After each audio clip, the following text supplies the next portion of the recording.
사라다 그 정체가 뭐야? 여러분 사라다라는 말 들어보신 적 있나요?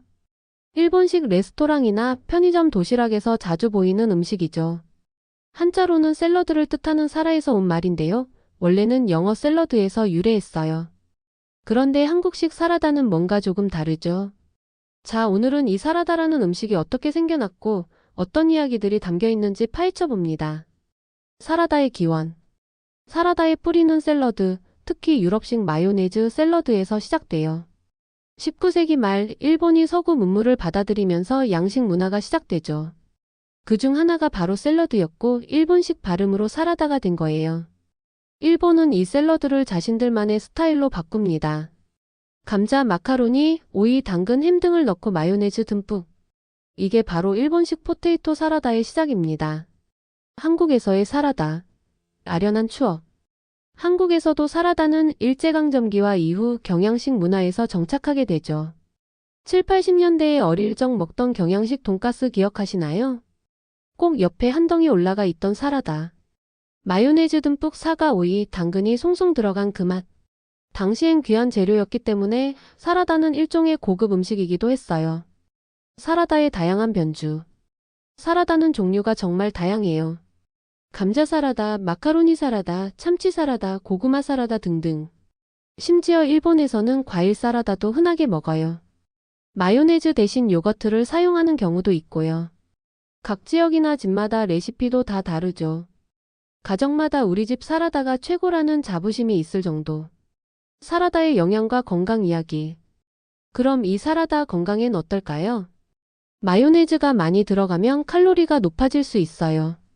하지만 감자, 당근, 오이, 마카로니 등은 좋은 탄수화물과 섬유질, 비타민을 제공하죠. 여기에 삶은 계란이나 참치를 넣으면 단백질 보충도 가능해요. 마요네즈 대신 플레인 요거트를 쓰면 칼로리를 확 낮출 수도 있답니다. 사라다와 문화 이야기. 일본에서 사라다는 도시락, 정식, 뷔페 등에서 빠지지 않는 단골 반찬이에요. 일본 편의점에서는 개별 포장된 사라다를 쉽게 구할 수 있죠. 한국에서는 추억의 도시락 반찬 또는 고급진 경양식 반찬으로 자리 잡고 있고요. 최근에는 사라다 샌드위치, 사라다 빵처럼 다양한 방식으로 응용되고 있죠. 꿀팁. 집에서 사라다 맛있게 만드는 법. 감자는 삶을 때 식초 약간 넣으면 더 쫀득해져요. 오이는 소금에 절여서 수분을 빼줘야 사라다가 묽어지지 않아요. 마요네즈에 레몬즙 살짝 넣으면 느끼함이 사라지고 더 상큼해요.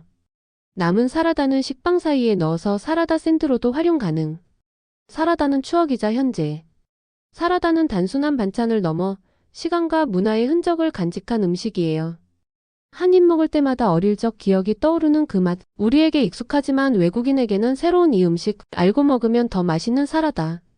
오늘 저녁 사라다 한 접시 어떠세요? 구독. 사람과 말 오랜 친구의 시작.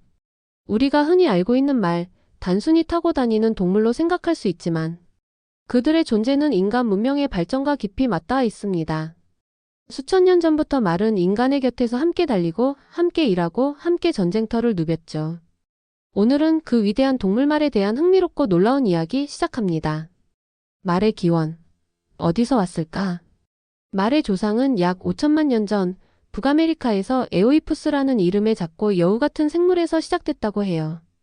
당시에는 손바닥만한 크기였고 숲속을 살금살금 움직이며 생존을 이어갔죠. 하지만 시간이 흐르면서 초원이 형성되자 그들은 속도를 키우고 몸집을 키워 지금의 말로 진화하게 된 거예요.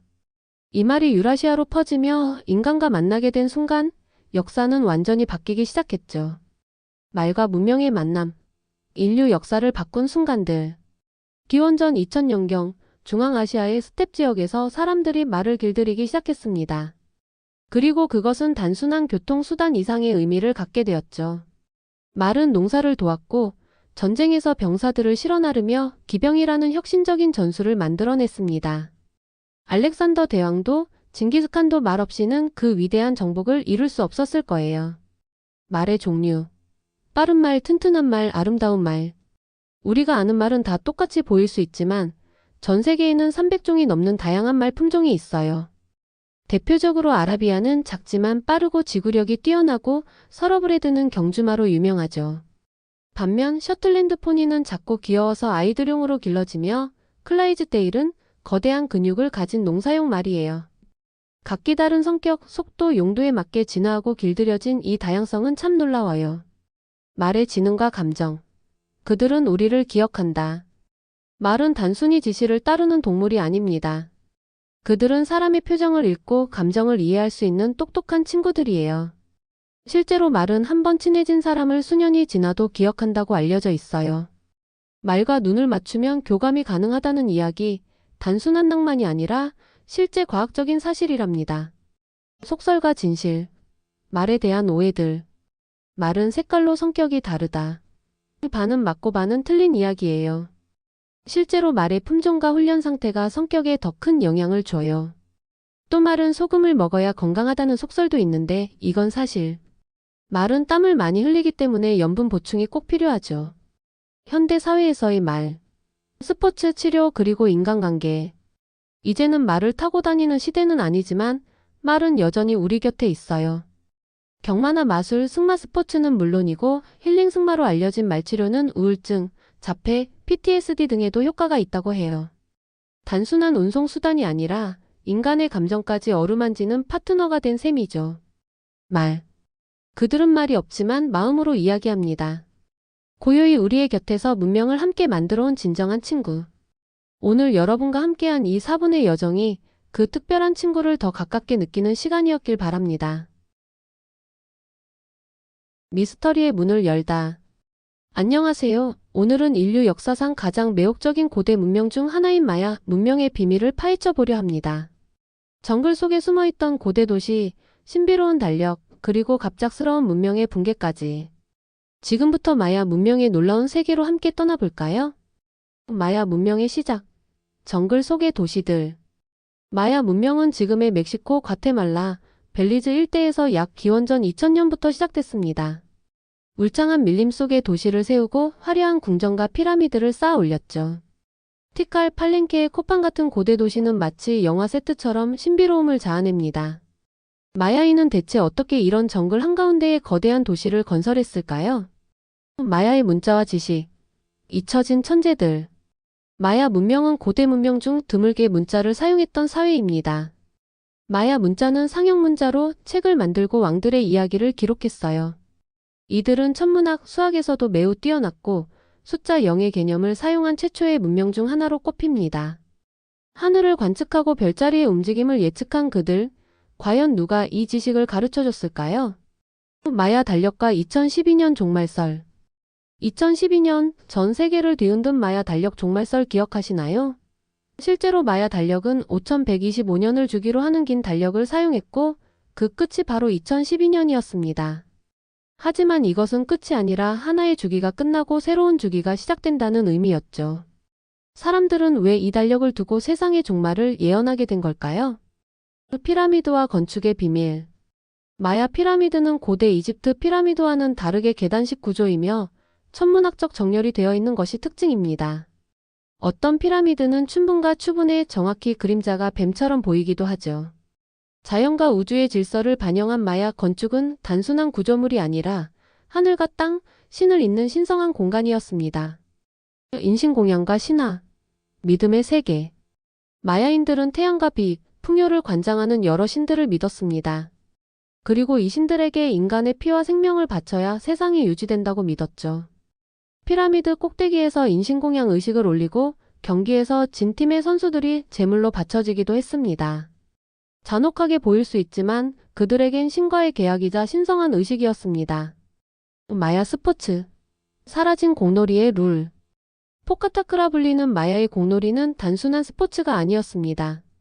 고무공을 사용해 고리를 통과시키는 경기였지만 경기 결과에 따라 목숨이 달려있기도 했죠.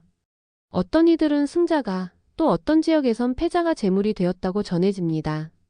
과연 이 게임의 진짜 목적은 무엇이었을까요? 갑작스런 몰락. 왜 사라졌을까? 9세기경 마야의 대도시들은 하나둘 버려졌고 사람들은 떠났습니다. 전쟁, 가뭄, 환경 파괴, 정치적 갈등 등 다양한 원인이 제기되지만 그 정확한 이유는 여전히 미스터리로 남아있죠. 어떻게 그렇게 찬란했던 문명이 그렇게 순식간에 사라질 수 있었을까요? 유럽인의 침략, 문명의 마지막 숨결. 16세기 스페인 정복자들이 마야 지역에 도착했을 때 이미 마야 문명은 쇠퇴한 상태였지만 마야인은 여전히 존재했습니다. 그러나 정복자들은 수많은 유물을 파괴하고 마야의 서적을 불태웠으며 문명을 서서히 말살시켰죠. 그들은 문명을 잃었지만 정체성을 끝까지 지켜냈습니다. 부활하는 마야. 현대 속 마야인의 삶. 놀랍게도 오늘날에도 마야인의 후손은 여전히 살아있습니다. 과테말라, 멕시코 등지에서 자신들의 언어와 전통을 지키며 살아가죠. 옛 문명의 흔적을 복원하려는 움직임도 활발히 이어지고 있습니다. 잃어버린 문명이 아닌 살아있는 전통이 바로 마야입니다. 마야 문명의 의, 인간 지성의 극한. 마야 문명은 단순한 고대 유물이 아닙니다. 문자를 만들고 우주를 이해하며 예술과 과학을 함께 발전시킨 지성의 결정체였죠. 우리는 이들의 흔적을 통해 인간의 상상력과 창조성이 어디까지 갈 수 있는지를 다시 한번 느낄 수 있습니다. 미스터리는 계속된다. 오늘 소개한 마야 문명은 그저 과거의 이야기가 아닙니다. 지금도 많은 연구가 진행 중이며 새롭게 발견되는 유물들이 그들의 진짜 모습을 조금씩 밝혀주고 있죠. 미스터리는 아직 끝나지 않았습니다. 다음엔 또 어떤 진실이 밝혀질까요? 과일은 무조건 건강에 좋다고요? 하지만 과연 모든 과일이 언제 먹어도, 얼마나 먹어도 괜찮을까요? 우리가 잘못 알고 있던 과일 속설들. 지금부터 진짜 진실을 밝혀드립니다. 1. 바나나는 살찐다. 바나나 살찌는 과일로 오해받곤 하죠. 당은 있지만 GI 지수는 낮아요. 혈당을 천천히 올려줘서 공복에 먹기 좋아요.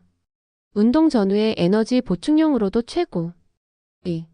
수박은 100% 수분. 수박 물 덩어리 같지만 비타민 A, C 풍부하고 리코펜도 들어있어 항산화 효과까지. 단 너무 많이 먹으면 혈당 급상승할 수 있어요. 3. 감기 걸렸을 땐 오렌지 주스. 비타민 C 때문에 맞는 말 같죠? 하지만 시중 오렌지 주스는 설탕이 많아요. 생오렌지를 직접 먹는 게 훨씬 좋습니다. 4. 포도는 피로회복제.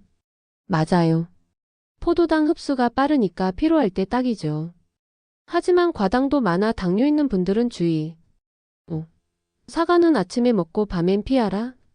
아침 사과는 금, 밤 사과는 독이라는 말 있죠? 사실 사과는 섬유질이 많아 소화가 느려요.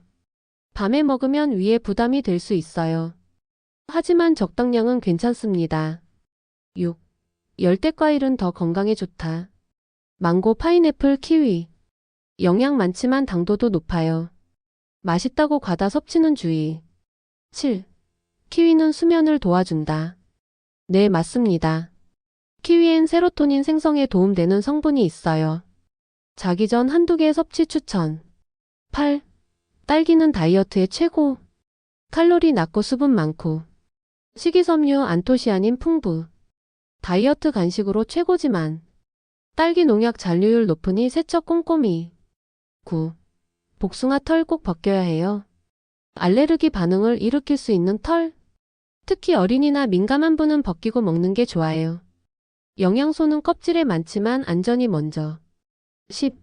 파인애플 먹고 입 아픈 이유는 브로멜라인이라는 효소 때문이에요. 단백질을 분해하는 성질이 있어 입안 점막을 자극하죠. 그래도 소화엔 도움돼요. 11.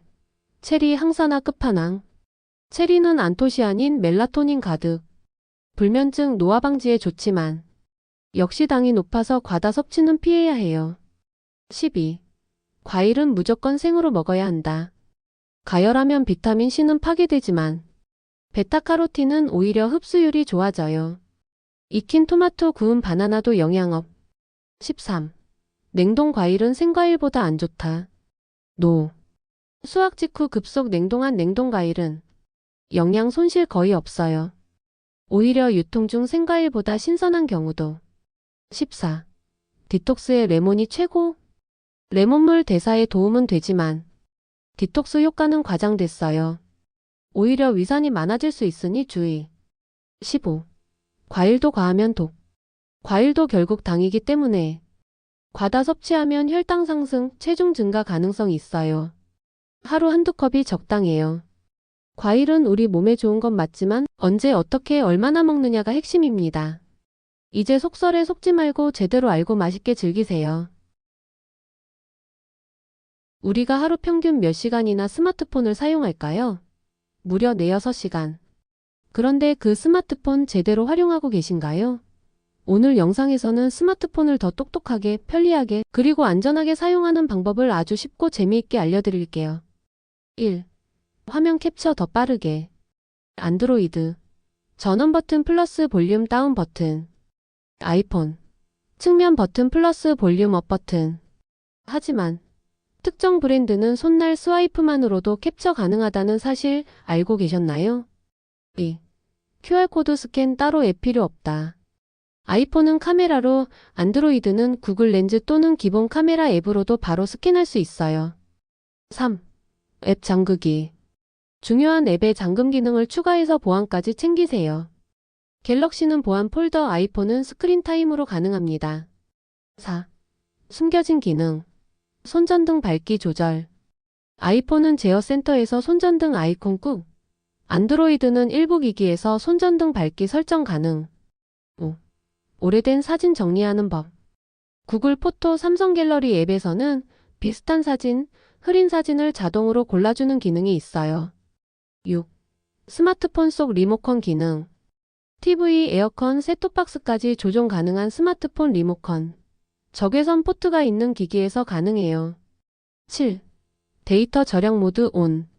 앱이 백그라운드에서 몰래 데이터를 잡아먹지 못하게 차단할 수 있습니다. 설정. 네트워크. 데이터 절약 모드.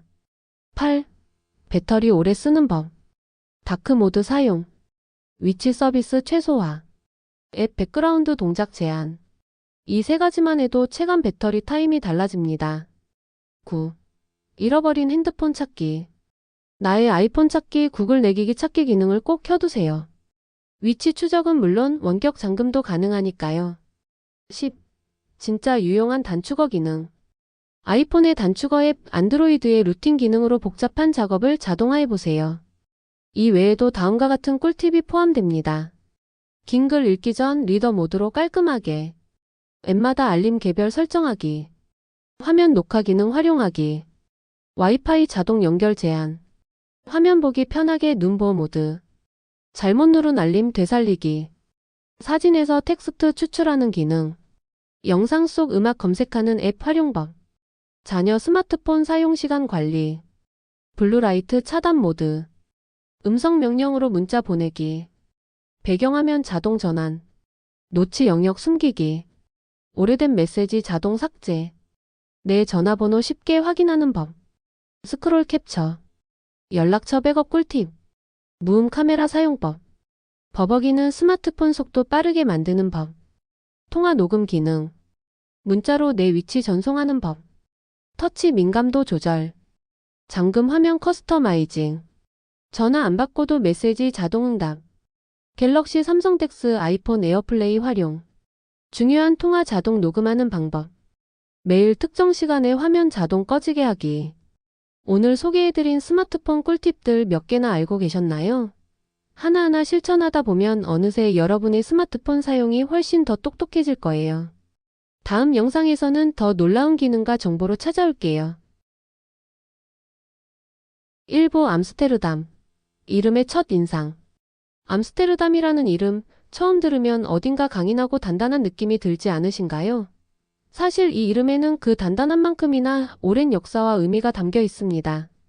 전 세계인에게는 유럽의 자유로운 도시, 자전거의 천국, 튤립과 풍차, 운하로 가득한 관광명소로 알려져 있지만 암스테르담이라는 이름은 우리가 상상하는 것보다 훨씬 소박하고 실용적이며 동시에 놀라운 배경을 가지고 있어요. 2부. 강에서 시작된 이름 암스텔. 암스테르담이라는 이름을 쪼개보면 두 개의 단어가 보입니다. 바로 암스텔과 댐이죠. 암스텔은 지금도 흐르고 있는 강의 이름입니다. 이 강은 네덜란드 남부에서 시작되어 북쪽으로 흘러 결국 북해로 흘러드는 아위강과 만납니다. 고대 게르만어에서 유래된 암스텔은 물이 풍부한 지역 또는 습지에서 흐르는 물이라는 의미로 해석됩니다. 즉, 이 지역은 예로부터 물이 풍부한 땅이었고 그만큼 홍수도 잦았던 거죠. 이 강이 사람들에게 얼마나 중요한 자원이었는지, 그리고 얼마나 위험 요소였는지를 보여주는 게 바로 그 다음 단어 댐입니다. 3부. 댐. 생존과 번영의 관문. 중세 유럽, 특히 네덜란드는 바다보다 낮은 땅이 많았습니다. 이 말은 곧 물과 싸워야 한다는 뜻이죠. 그래서 사람들은 강을 따라 방벽을 만들고 댐을 세웠습니다. 13세기 초 암스텔강의 하류에 처음으로 사람들이 정착하기 시작했고, 강의 흐름을 제어하기 위해 댐을 건설했어요. 그 댐은 단순한 구조물이 아니라 마을의 중심이 되었고, 점차적으로 시장이 열리고 상인과 어부들이 모여 살면서 공동체가 형성됐습니다. 이 댐이 세워진 마을은 자연스럽게 암스텔의 댐이라는 뜻의 암스텔담이라 불리게 되었죠. 시간이 흐르면서 이 단어는 하나로 뭉쳐졌고 지금의 암스테르담이 되었던 겁니다. 4부. 공식적인 첫 등장. 1275년의 문서. 우리가 지금의 암스테르담이라는 이름을 문서로 확인할 수 있는 가장 오래된 기록은 1275년으로 거슬러 올라갑니다. 당시 플랑드르 백작 플로리스 5세는 어부들에게 세금 면제 혜택을 주는 문서를 발행합니다. 이 문서에 암스텔레담메라는 단어가 처음으로 등장하는데 바로 암스텔강의 댐이라는 의미죠. 이 문서는 당시 어촌이던 암스테르담이 점차 중요한 경제적 중심지로 성장할 수 있었던 발판이 되었습니다. 5부. 어촌에서 상업 도시로 그리고 세계적인 중심지로. 암스테르담은 처음에는 단순한 어촌이었습니다. 하지만 뛰어난 수로와 전략적인 위치 덕분에 빠르게 상업과 물류의 중심지로 성장합니다. 특히 17세기에는 네덜란드 황금시대가 펼쳐지며 이 도시는 전 세계 무역의 중심이 됩니다. 동인도 회사를 통해 아시아, 아프리카, 남미까지 영향력을 뻗치며 세계에서 가장 번화한 항구 도시 중 하나가 되었죠. 이러한 성장은 단순히 경제에만 머물지 않았습니다. 예술, 과학, 철학까지도 꽃을 피웠고 오늘날에도 그 분위기는 암스테르담 곳곳에서 살아 숨쉬고 있습니다. 6부. 이름 속에 깃든 문화와 정신. 암스테르담이라는 이름은 단순한 지명 이상의 가치를 지닙니다. 이 도시는 이름 그대로 물 위에서 만들어졌고 물과 함께 살아가는 법을 배웠습니다. 강을 제어하고 바다를 막으며 도시를 건설한 사람들의 의지와 기술, 그리고 협동은 이 도시의 문화적 정신으로 자리 잡았죠. 네덜란드인 특유의 실용성, 개방성, 공동체 의식은 암스테르담이라는 이름 속에 그대로 담겨 있다고 해도 과언이 아닙니다. 7부. 지금도 남아있는 댐의 흔적. 오늘날 암스테르담 중심에는 댐 광장이 있습니다. 이곳이 바로 옛날 암스텔강을 가로지르던 댐이 세워졌던 자리죠. 지금은 광장 중심에 국립기념비가 서 있고 그 주변에는 왕궁, 마담 투소 박물관, 백화점 등 주요 명소가 모여있는 곳입니다. 이 광장은 이름처럼 도시의 역사와 문명의 시작점이라 할 수 있어요. 8부. 세계인이 사랑하는 이름이 되기까지. 암스테르담은 이제 단지 네덜란드의 수도를 넘어 자유와 예술, 다양성의 상징이 되었습니다. 이름이 전 세계적으로 알려졌고 그 의미를 모르는 사람들조차 이 도시의 감성과 분위기를 떠올릴 수 있죠. 이제 여러분도 알게 되었죠. 암스테르담이라는 도시 이름이 단순한 명칭이 아니라 사람들의 삶과 역사, 자연과의 투쟁, 그리고 미래에 대한 비전까지 담긴 이야기라는 걸요. 이제 길을 걷다 암스테르담이라는 이름을 볼 때, 혹은 여행을 떠나 이 도시를 만났을 때 그 속에 담긴 깊은 의미를 함께 떠올려 주세요. 구독과 좋아요 부탁드려요.